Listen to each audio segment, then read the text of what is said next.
This is Mongolian Mindset, and today we're going to be responding to two of our subscribers. But before we get into that, word on the street is every time Mongolian Mindset does a video, we send a motherfucker to the psychiatric ward.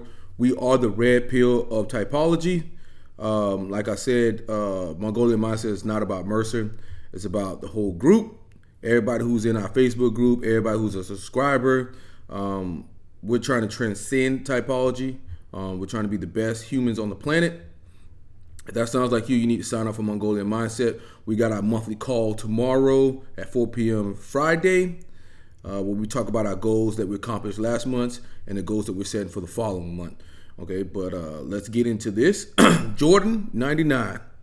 George Carlin was my first request. PPD has him as an ENFP, but I know that's not right. Okay, and we got AMR Taj. Nice analysis. George Carlin would be an interesting person to type. I think he's ENTP or ESTP, but I think ENTP. Okay, so we're going to type him today. And, yeah. Personality database, a.k.a. the Clown Brigade, has George Carlin as an ENFP. We're going to use Linda Barrens metrics, interaction styles, and temperament combined with cognitive functions to figure out exactly what their personality type is. According to the chart, ENFP is an idealist. They're going to be initiating. They're going to be informative. They're going to be affiliative. They're going to be abstract. They're going to be progression. And they're going to be interest-based. Okay, they're going to be interest-based. They're going to be TFI. We're going to hear a lot about what's important to them, what's their morals, achievements, that type of thing. And we're going to be hearing some NESI, talk about comfort, what other people want as a collective, things like that, consequences, that's all the NE type things. So we're going to get into it. We'll figure out what it is. But 40% of our viewers are not subscribed. And like we said, you really want to join Mongolian Mindset early, because we're going to the top. I guarantee you that. That's absolutely, we're going to the top. So get in while you can. We're still doing the free typing sessions. All you got to do is join our Facebook group and message the moderator, Cody. Cody, don't make a post in the group about it. Just message Cody. He's one of the moderators. Just click on his name and send him a link. Most of the times we're doing them 2 p.m. to 4 p.m. on Fridays and Saturdays. So, yeah. Get into it. I think of myself as a median who wrote his own material, and I found over time that what's really true is that I'm a writer who performs. Okay, first off, we found out over time that's journey. Okay, so we found out over the journey, that's progression already, okay? That's a progression statement. Let's go. Material. So that's kind of the way I define what I do. Beyond that, that's how I define what I do. Oh, that's a TI statement. There's entertainer, and there's a little scientist at work too. I'm really lucky with whatever kind of genetic accident happened for me.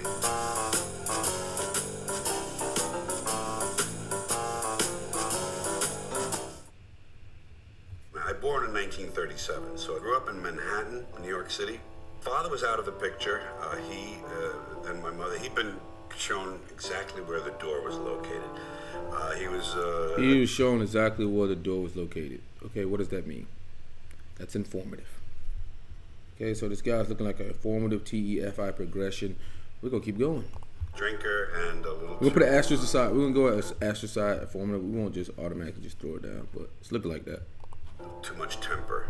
And my mother decided I wouldn't be subjected to that. So she took off with me at 2 months of age and my brother at 5 years down a fire escape, very dramatic, through a backyard in the backyards of 112th and Broadway. Okay, so he's going through the journey of how his mom escaped. That's progression again. Keep going. And into my uncle's car. And that, all of those things, the fact that we were alone. He's not talking about the end product. And on the run and on the road and improvising, I think had a big impact on me, especially. Big impact on me. That's an SI statement. Impact on me. Okay, he's not impacting others, but impact on him. That's an SI statement. The fact that I got in a large way to invent myself. My mother was at work. She had a good career in advertising. My father had been a very successful public speaker in advertising. He was the national ad manager of the New York Sun and the New York Post. So I had my mother at work, no father in the home, and I was able to kind of create my own universe. Create my own universe. That's abstract there. Wow. Create my own universe.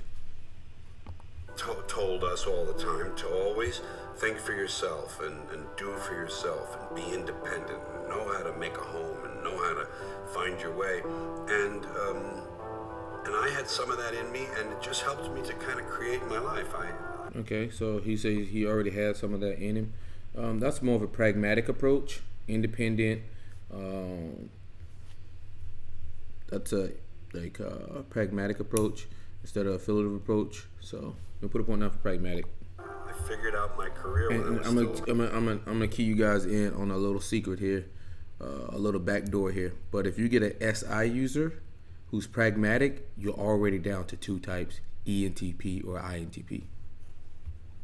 11 or 12 Just to let you know. It wasn't a perfect blueprint, but I had it pretty much mapped out, and it worked pretty much that way. Well, let me go back there because I missed something. I figured out my career when I was still about 11 or 12 years old. It wasn't a perfect blueprint, but I had it pretty much mapped out, and it worked pretty much that way. Because in 5th grade, I wrote my autobiography. I think that's the time to do it when you're 11. And the last page of it was what I want to be. Okay, so that's all future focus there. That's abstract. That's all future focus. 11, autobiography, future focus, abstract. And mine said, I want to be an actor, comedian, impersonator, announcer, disc jockey, or trumpet player. And clearly the theme there is... Okay, so he's remembering all of that from way back then. I'm going to put that for SI. Standing up in front of people and attracting attention to yourself. I love that. Thank you. I was lucky that I grew up in the golden age of radio and the golden age of television, because the late part of radio was the best and the early part of television was the best, and I had them both. And radio, of course, it's a commonplace to say that it left everything open to the imagination because it was just words and you could form your own pictures. In 1943, I'm 6 years old, and I'm beginning to get up and down Broadway on my own. The theaters along Broadway, the movie theaters then, and a few of them featured older movies that were in re-release. Suddenly there was this spate of Horse Feathers and Duck Soup and all the Marx Brothers movies, and I began to see them, and the anarchy. Okay, he's going through the progression, and he's coming from a first-person perspective. That's SI, and that's progression. Okay, this guy's looking like an ENTP. Amar, you seem to be dead on here. Of that. That's the fact that they could go through a hotel lobby, light a couch on fire, take a man's toupee off, and that all people did was go like this, you know. They weren't arrested or grabbed or anything. They would run. They were chased maybe by one guy. So that appealed to me, the just sheer nonsense and the uprooting of norms. It's 1947. I'm about 10. Danny Kaye appealed to me because of the verbal artistry. I was beginning to understand and be attracted to difficult verbal things, interesting lyrics of popular songs. I tried to learn Dry Bones, dem bones, gonna walk around. I tried to learn Bongo, Bongo, Bongo, I don't want to leave the Congo. Anything intricate verbally and difficult started appealing to me for some reason, and I didn't even define it then, it just was going on. We lived on the cusp. Okay, that's a progression there as well. He didn't look for a desired outcome there, he just was doing it. So, yeah. Between the Columbia University neighborhood and what we called White Harlem, West He's Harlem. not looking at the end product, so this guy's looking at progression, SINE, abstract, pragmatic, informative, TIFE. Yeah. Columbia University Let's neighborhood keep going. Let's get these 5. You know how we do it? We get these 5 points and then we call it. We don't call it before that. Columbia, which included Teachers College, which was directly across the street from my front door. Barnard College, the women's college, is there. St. John the Divine, the largest cathedral in the world, 112th Street. At the foot of my street, there was this 23-story Gothic cathedral called Riverside Church, with the largest carillon in the world. Attached to it is the Union Theological Seminary, also at the end of my street. a large. How the hell does he remember all this? This guy does not look like a young guy at all. How the hell is he recalling all of this? Very much in detail. Largest Protestant theological seminary in the world, Jewish theological seminary on the next street, largest in the world, Juilliard School of Music, all of these institutional things of higher learning, higher attainment. And then down here we had the Cubans and the Puerto Ricans and the blacks in the street and the working class Irish and the interesting smells of cooking. All right, I'm going to go ahead and put that down. He's informative. He is extra descriptive, extra wordy, giving extra information. He's and the interesting music coming Okay, so if he's informative, go back to the chart. Okay, so that's 8 types that's already eliminated because he is informative. Okay, he can't be an infj, he can't be an enfj, he can't be an intj, he can't be an entj, can't be an istj, can't be estj, can't be istp, and can't be estp. Okay, because he's informative. And yeah, we already got informative. One more for SINE, and that's going to be closed. One more for progression, and that's going to be closed. So we're going to be narrowing down very quickly here.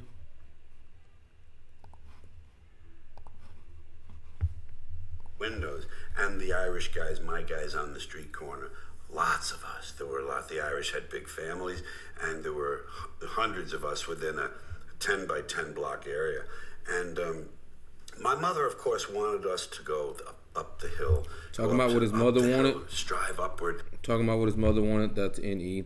That's going to close out SINE. So with him being informative and SINE, that leaves ESFP would be eliminated from the get things going or starter type, and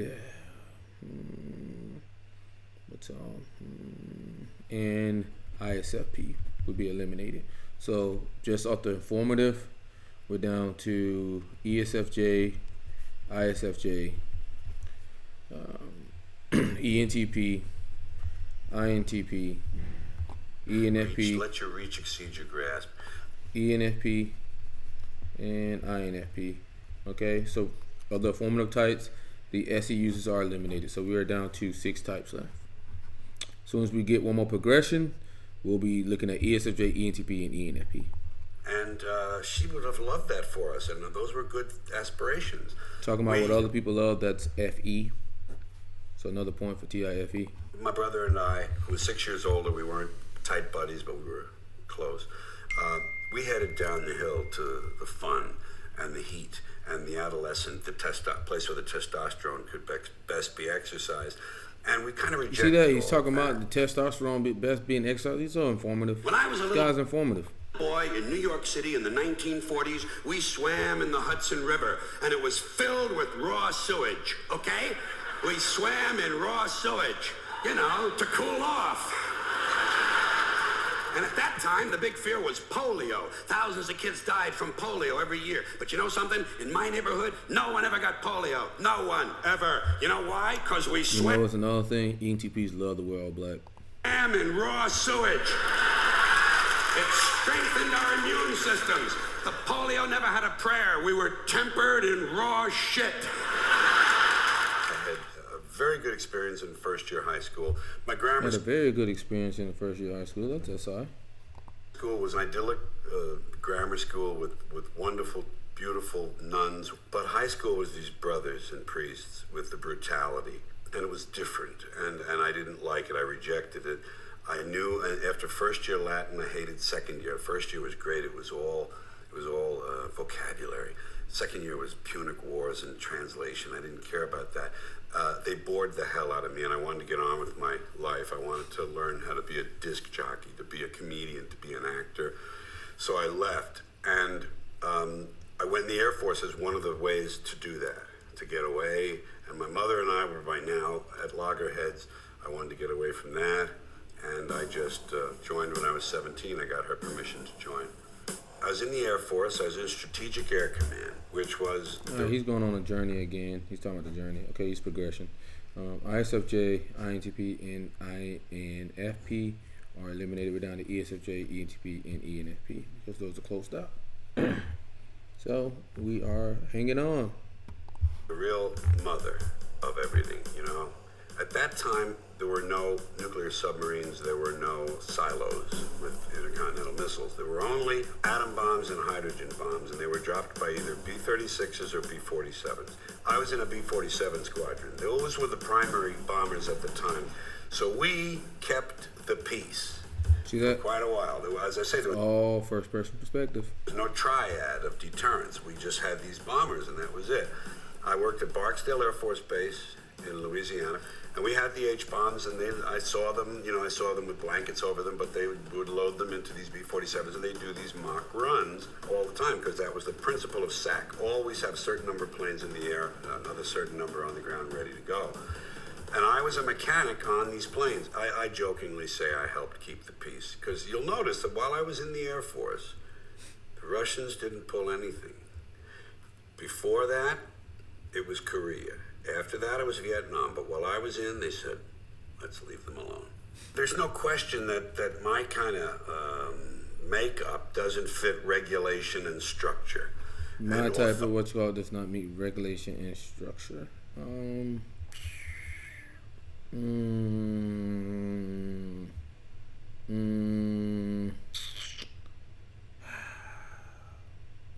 can say it's pragmatic, needing freedom to be independent, to choose all that. I can say it's pragmatic there. Authority. It never did. I don't like authority. That's pragmatic. Yeah, that's pragmatic. So we'll put that down for pragmatic. Happened to wind up with 3 court-martials. One of them was 3 court-martials. That's pragmatic again. Okay, let's keep going here. Falling asleep on guard duty during a unit-simulated combat mission. I'm proud of that one. Failure to obey a lawful order. Well, what are you going to do? What are you going to do? And thirdly, showing a certain amount of disrespect to a non-commissioned officer. But I was very lucky I didn't serve any time, but these are not good things on the record. Okay, so we just got a couple pragmatic points out of this. So it came time, and this is important to hear this, there was a period when Dwight Eisenhower, who is now president, they decided to cut some defense spending. And they decided to cut some military, certain number, 100,000 or something, or whatever, big number. And the Air Force, they said, cut some people out. And they said, in the particular case of the Air Force, they were looking around for people who there were 3 criteria. One was, you've been out of your career field for more than 2 years. Well, I had, because I became a DJ and I didn't work at my job. Secondly, been reduced in rank more than twice. Well, there you are. And thirdly, does not intend to re-enlist. Perfect. So these people were eligible under an article, regulation called... Okay, so he's talking about the system there. Okay. 3916. An honorable, a general discharge under honorable conditions. And the colonel told me, that shaky, we called him, Colonel Matthews, he said, we're gonna let you go. It's just as well, but you can keep the uniform. And went to Boston. I wanted to be in a big market. It was square peg, round hole time for me. I went to a place I didn't really fit. It was square peg, round hole for me. Informative. As a 20-year-old with rock and roll roots, and I went to a station that played quote-unquote good music and had network affiliation, still had soap operas on radio from NBC. See, he's giving a lot of extra information here. So I didn't quite fit there, but Jack was on that station. Jack Barrens was a newsman. He and I roomed together with a third guy and found we had a great comic affinity. And we found we had this ability to improvise. And for the 4 months I was there, because I had to leave there, unfortunately, before I had planned, Jack and I split up and didn't see each other and didn't think of anything of it. I wound up in Fort Worth with a good rock and roll job. How you doing? George Carlin here, inviting you to become a member of our big swinging KXOL Teen Club. Big contests, big prizes, big fun for you and all of Fort Worth teenagers. Jack showed up there on his way to Hollywood to be a star, and there was a news job just opened up that day, and he took it. We developed the act there, and 2 months later we decided to leave. See all this damn progression? All this damn progression. Radio and drive to Hollywood in my new Dodge Dart Pioneer 2-door with the tinted windows and the AM/FM. and we drove to Hollywood. And look, all that extra information. Dodge whatever he said with the tinted windows, with the this and that. How can he remember all this shit? Jesus Christ. You know, we took that fabled American trip west, and it worked. It worked for both of us. Don't forget what had just come before Barrens and Carlin, before 1960, in comedy. The individual comedians who wrote their own material and projected individual personalities had emerged. Mort Saul, Lenny Bruce, Shelley Berman, Nichols and May, Bob Newhart, Dick Gregory, Jonathan Winters. These comedians in the late 50s and early 60s had reshaped I'll just put that down for TE, name drop. comedy, giving it a new feeling, a new touch. And this was the beginning of what Tony Hendra calls boomer humor, which was the sicko, irreverent, holding things up to ridicule and attacking them, as opposed to the kids today and crabgrass and my wife shops too much. As opposed to that, nothing sort of comedy. This was comedy about values, the world, and in a lot of cases, self. We did things about the freedom rides, integration. These are now much dated terms, but they were very on the edge then, integration, and the KKK and the John Birch Society. So we tried to express our own sense of irreverence and rebellion. We were very successful. There are a lot of rebellion, that's under the pragmatic realm. So right then and there, we're done here. He's an entp. We'll go on for another 3 minutes and we'll go and cut it at that. We don't want to make the video too long. stories in my life that are too perfect in terms of how fast some things happened and how lucky I've been. How fast things happen and how lucky I've been, that's a progression statement.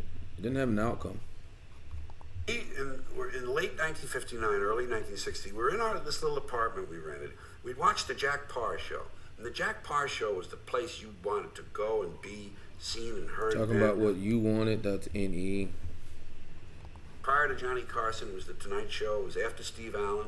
It's where the new comedians were sometimes introduced, and you'd be watching it, and everybody. And what we would do was improvise interviews on the Parr panel, as if we were, let's say, like Johnny Carson, but Jack Parr. And we would make believe one of us was Parr and the other was one of us. And he would say, well, tell us, Jack, how did you two guys get together? And we would say stuff like, well, I was bawling his wife, and he was humping my mother. And we would just do these outrageous, improvised things about being on Jack Parr. That was February. In October of that year, we were on that show. That's just unheard of. We hadn't formed the act yet. We certainly hadn't left Fort Worth. We were sitting there in our underwears with beer cans, Lone Star beer. Talking about the progression again. Didn't have no outcome. Then we were on this show. Making these things up, and in October, what did they say October? March, April, May, June, July, August, September, October. 8 months later, we were on that show. Couldn't believe it. Because he ain't even had an outcome in mind. He didn't know where he was going. Barrens and I did very well. We worked all the best nightclubs. We worked the nightclubs that Variety reviewed. And we only stayed together 2 years. We went straight to the top, and then not truly. We went very close to being on our way to the top, and then decided, this is, we both, screw it. I want the journey to be a single. I'd wanted that for a long time. I was now married about a year, and I took over whatever momentum the team to the top, and then not truly. We went very close to being on our way to the top, and then decided, this is, we both, screw it. I wanted to be a single. I'd wanted that for a long time. I was now I wanted married, to be a single. I'm guessing he wanted freedom, so I'd be under pragmatic. About a year, and I took over whatever momentum the team is. Momentum, that's attached to progression. Still had. I did a couple of sort of meaningless national television appearances, and I was kind of drifting, and I was in this nightclub stage, but here's some more journey. It was 1963 now, 1964, and the first hint of change was occurring. The free speech movement at Berkeley. I'd always been a pot smoker, by the way, from the time in my neighborhood. I'd always had pot as part of my life, and I think it's a value-changing drug. I think it's a self-limiting drug, but it's a value-changing drug, and I think you see the world. This guy's just spitting straight facts. He's not referring to outside sources. It's TIFE, and that was beginning to happen in the world, and I was restless with this straight path because I had a kind of a two-track existence I figured out later. In order for me to follow this kind of mainstream dream, I had to play their game. I didn't call it that then. I didn't know these things then. This is how it was happening, and I define it in retrospect. But I had to kind of follow their blueprint, which was you had to follow their system, their blueprint. Where else are you going to go? You're going to go to television. You're going to get on variety shows. I did things like the Perry Como specials. I did the Jimmy Rogers show. Hey, the way I did this, I did that. Yes, I broke through nationally was in 1966, the summer of 66. I was on a show called Kraft Summer Music Hall with John Davidson. We wore white pants all the time. Guys had striped vests and straw hats and things. I had to sing Winchester Cathedral. This was all very vanilla American. I didn't know how uncomfortable that was making me. I just knew how. I didn't know how uncomfortable that was making me. SI. Uncomfortable I was. That's his inferior function coming out. SI inferior, uncomfortable. And finally, that all had to change. And what happened was the culture changed around me, began to really be significant. The anti-war movement, the introduction of acid and mescaline and so forth, and I myself did some acid and some mescaline, which I think hastened my change, gave me the ability to feel these things and put them into motion. And that's what happened in the late 60s. I abandoned this other dream of mainstream path to Danny Kaye and thought, I'll be myself. I'll start talking about what's in my heart. So I was working at I started talking about what's in my heart. ENTP, huh? Copa, and this stuff is, it's just horrifying. They're just staring at me. So I began to tell them that I didn't belong there. I began to say to them, look at these places, this kind of places. This place went out of style 20 years ago. They just don't know it yet. It's as if Cesar Romero dances past me one more time, and I see Dennis Morgan throwing someone out the front door. I'm getting out of here. I said to them, I belong in the colleges. That's where I'm going. And this is where this will be history for me. And I would lie on the floor and underneath the piano, which was on my, you sound, nightclub like that, you're on the same level as the audience. It's not a stage. It's a little dance floor. And I would lie on my back under the piano. And I would do this, I would do that. That's read the label under there and describe the underside of the piano. Another time I brought the phone book out and I began to read from the phone book. I wasn't high then. I'd already done my psychedelics, months before, but I was really acting out a terrific protest of my own, and I begged them to let me go. I'd say, let me out of the contract. And Jules Podell, this legendary owner, he was over there with his ring. He'd bang on the table when he wasn't pleased with something, and I'd say, bang away, why don't you let me? And they wouldn't let me out of the contract because they knew they'd have to pay me off. So the last night, during the second show, they just slowly faded my lights in the middle of my act and slowly faded my microphone. And I said whatever the white equivalent of free at last is, free at last. And I was free at last, pragmatic. Okay, we're done here. I was enjoying the story here. But George Carlin is a ENTP. Not an ENFP. Personnel database is wrong again. Okay, he's ENTP. What we noticed early on about George Carlin was that he's informative. He's always giving extra information, extra details, extra wordy. That's just who he is. He's informative. So that eliminated A types. Okay, then we noticed that he's progression. So he talks about the journey. He's not talking about outcomes. It's just journey, and it flows so nicely. Then we noticed that he's an SINE user. He talks from a first-person perspective. He recants the past very vividly. He talks about being uncomfortable. He talks about what other people want. He's a TIFE user. He's pretty matter-of-fact. He talks about defining things. Talks about what other people love. That's the FE perspective.